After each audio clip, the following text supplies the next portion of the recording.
বাংলাদেশ সহ বাসযোগ্য পৃথিবী গড়তে গাছ লাগিয়ে অক্সিজেন ফ্যাক্টরি গড়ে তোলার বিকল্প নেই বলে জানিয়েছেন বিএনপির কেন্দ্রীয় নির্বাহী কমিটির সদস্য ও সাবেক সংসদ সদস্য বীর মুক্তিযোদ্ধা সিরাজুল ইসলাম সরদার।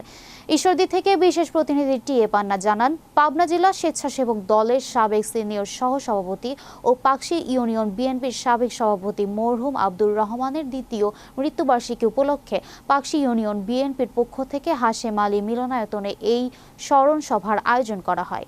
পাকশী ইউনিয়ন পরিষদের সাবেক চেয়ারম্যান ও বিএনপি নেতা জাকিরুল ইসলাম তপনের সভাপতিত্বে অনুষ্ঠিত স্মরণ সভায় এডিশনাল জিপি এড শামসুজ্জা জামি, বিএনপি নেতা আব্দুস সোবহান, মোহাম্মদ আলী কাজল, কবির আহমেদ, ডাক্তার মল্লিক, সুমন হোসেন, আক্তার মল্লিক, সুমন হোসেন, খন্দকার সোহেল রানা, জামাল মেম্বর, রঞ্জু মেম্বর, হিরক সর্দার, মাহফুজুর রহমান মঞ্জু, মুস্তাফিজুর রহমান মহরম, আবিদুর রহমান আবির, মাসুদ রানা ইমরান, শাহাবুল আলম, শফিকুল ইসলাম, সাইদুল ইসলাম সহ অন্যান্য বিশিষ্টজনরা উপস্থিত ছিলেন।